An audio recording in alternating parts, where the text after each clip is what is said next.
Ya, halo sahabat tani, ketemu lagi bersama saya di Dunia Tani. Oke, sahabat tani, gimana kabar kalian? Tentunya baik-baik saja ya. Oke, di kesempatan video kali ini saya akan bagikan ya, yaitu masih sama ya, satu tema di perkarangan belakang rumah, yaitu tanaman yang ada di perkarangan belakang rumah. Oke, bisa dilihat ya, sawinya sangat gemo-gemo dan saya akan kasih tunjuk pada teman-teman maupun sahabat tani kecambah sawi ya yang baru berumur 6 hari ya ST itu saya semai sudah ada pertumbuhannya sangat baik. Nah, tapi di sini ya yang uniknya itu begini teman-teman. Untuk kecambah sawi ya, sawi caisin maupun sawi hijau itu bibitnya umurnya sudah 1 tahun lebih tapi tetap tumbuh ya.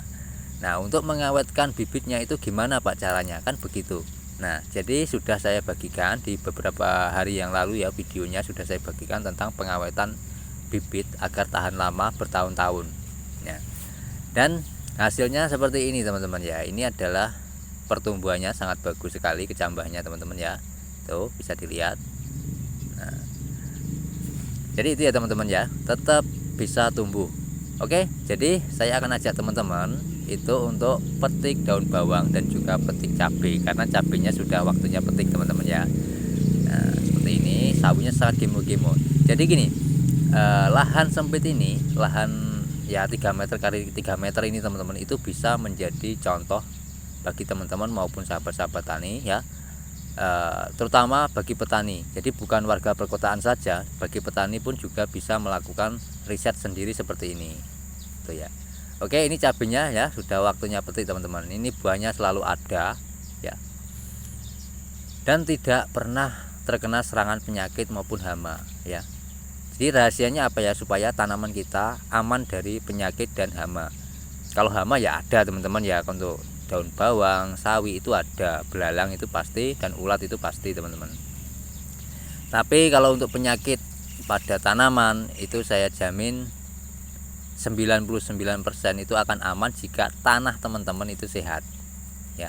Karena banyaknya masalah, banyaknya hama, penyakit pada tanaman teman-teman maupun sahabat tani itu dikarenakan disebabkan yang satu, media tanahnya itu tidak sehat. Makanya tanaman itu sering terkena penyakit. Gini teman, untuk tanaman ya, tanaman itu sebenarnya penyakit itu tidak asal menyerang teman-teman ya, asalkan tanaman kita sehat. Nah, tanaman yang sehat itu diawali dari mana Mbak? Dari tanah yang sehat juga. Kalau tanah kita sehat ya pasti tumbuhannya akan sehat. Oke, langsung saja ya, kita petik daun bawangnya dulu teman-teman. Seperti ini, seperti biasa ya, untuk pemetikan itu hanya daunnya saja agar kita bisa panen setiap hari itu loh teman-teman ya. Jadi nanamnya sekali, panennya bisa setiap hari.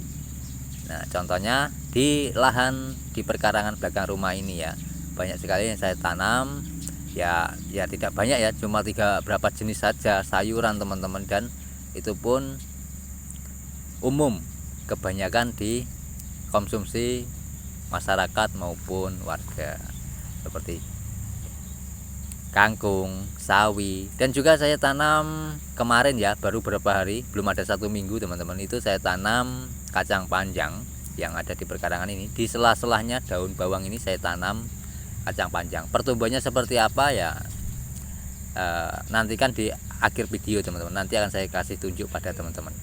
Oke, jadi ini ya teman-teman ya, daun bawangnya sangat subur, sangat dipandang tuh enak teman-teman ya tuh.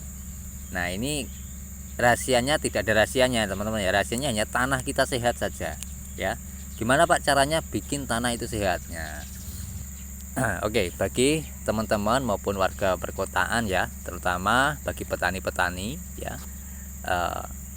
ilmu tanah itu penting teman-teman ya. Ilmu tanah itu penting. Kalau teman-teman hanya mengambil unsur haranya, mengambil hasil panen ya. Jadi gini, kenapa saya bilang mengambil unsur hara? Karena teman-teman petani itu biasanya mengambil hasil panennya ya. Setiap tahun itu pasti diambil unsur haranya, hasil panennya. Contohnya padi, jagung, itu kan yang diambil kan bulirnya untuk buahnya, untuk jagung ya. Tapi tidak dipikirkan tanahnya. Nah, tanah ini juga hidup teman-teman, jadi membutuhkan makanan juga. Makanannya apa Pak? Bisa dari dedak, itu bisa teman-teman. Makanya jangan heran ya kalau di luar negeri ya, contohnya di Jepang, di Taiwan maupun di Korea, kalau menanam di skala pertanian di sana itu pasti menggunakan dedak padi. Tujuannya apa? Tujuannya untuk mengasih makan tanah. Nah, bukan tanahnya yang makan teman-teman, melainkan bakterinya. Itu ya. Oke, jadi kita sambil petik cabai ya, kita ngobrol santai saja tentang mengembalikan kesuburan tanah ini teman-teman ya. Oke, kita lanjut saja ya. Ini cabenya saya petik dulu. Ya, ini untuk cabai ini sudah lama teman-teman, sampai tidak ini ya, mampu menopang buah sama ranting-rantingnya. Makanya bawahnya itu saya kasih kalau bahasa Jawanya itu lanjaran teman-teman ya, gitu. Oke, bisa dilihat ya, ini hanya kecil teman-teman, hanya 3 meter ya, 3 meter kali 3 meter saja, tapi hasilnya juga dilihat itu enak teman-teman ya. Sawinya sangat gemoy-gemoy, daun bawangnya subur, cabenya juga, buahnya juga banyak ya. Tuh.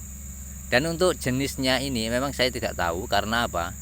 Untuk jenis cabai ini awalnya itu bibit dari sisa dapur. Saya manfaatkan, saya tanam dan hasilnya bagus dan tahan terhadap penyakit hama ya.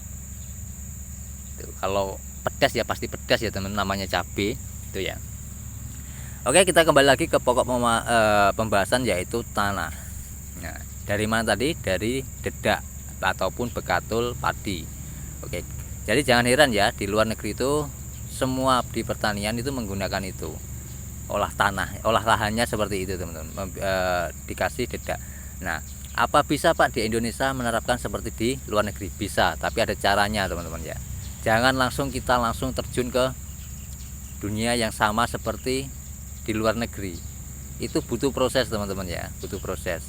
Jadi awalnya ya memang kalau teman-teman ya yang sering menggunakan katalis, boleh digunakan katalis itu sebagai pembenah tanahnya ya. Tapi kalau saya karena bikin katalis lama ya, makanya saya tanami saja tanaman orok-orok itu teman-teman sebagai pengganti katalis ya. Tanaman orok-orok seperti apa ya sudah ada di video sebelumnya, nanti ya linknya akan saya taruh di deskripsi ya teman-teman ya.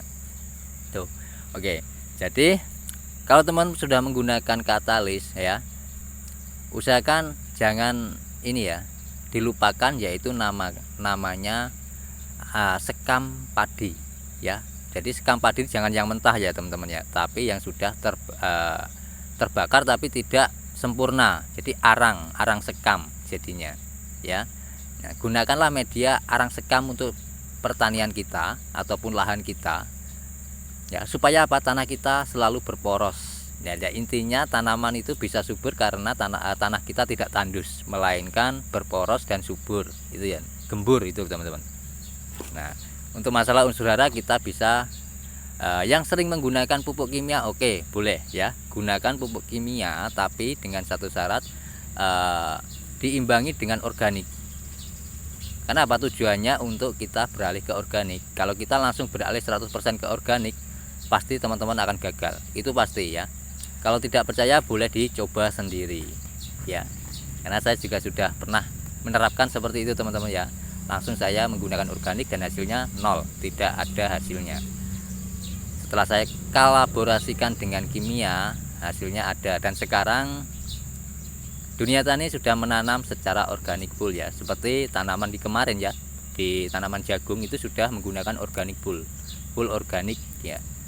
Alhamdulillah sudah tumbuh subur. Oke, itu saja saya bagikan, semoga bermanfaat dan bisa menjadi motivasi bagi petani-petani maupun warga perkotaan ya, yang lahannya belum dimanfaatkan mulai sekarang dimanfaatkan ya.